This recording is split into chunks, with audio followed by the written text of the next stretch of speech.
আজকে মাছের ঝোল, এই যে তাকাও, আমার বড়মশাই বানাচ্ছে। এ দেখো, আজকেরও বড় কড়াই করে মাছের ঝোল করে নিচ্ছি।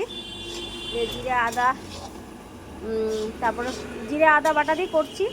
ধরো টমেটো পেঁয়াজ ফোড়ন দিয়ে, যাই যেরকম ঝোল হয় মাছের বাড়িতে সেরকমই করছি। আর এখানে যে ঝুড়ি করে ভাত নামিয়ে নিয়েছি, আজকে বেশি করিনি, কালকে সরস্বতী পুজো যেহেতু আজকে অল্প করে করেছি।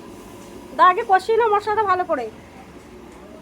আর পালং শাকের তো তরকারি নামিয়ে নিয়েছি, দেখালাম। ওদিকে ডালও হয়ে গেছে, ডিমের ঝোল হয়ে গেছে। জাস্ট এই কড়াই করে ঝোলটা ফুটিয়ে নিয়ে ওই পাশে গ্যাসে দিয়ে দেবো। এই দেখ, এখানে পালং শাকের ফোকাস আসছে না আমার এই ফোনে। এই যে পালং শাক হয়ে গেছে, ডাল হয়ে গেছে, এদিকে ডিমের ঝোল বসিয়েছি। আর ওদিকে ঝুমু স্নান করছে, গরম জলটা দেবো না, বলছে না।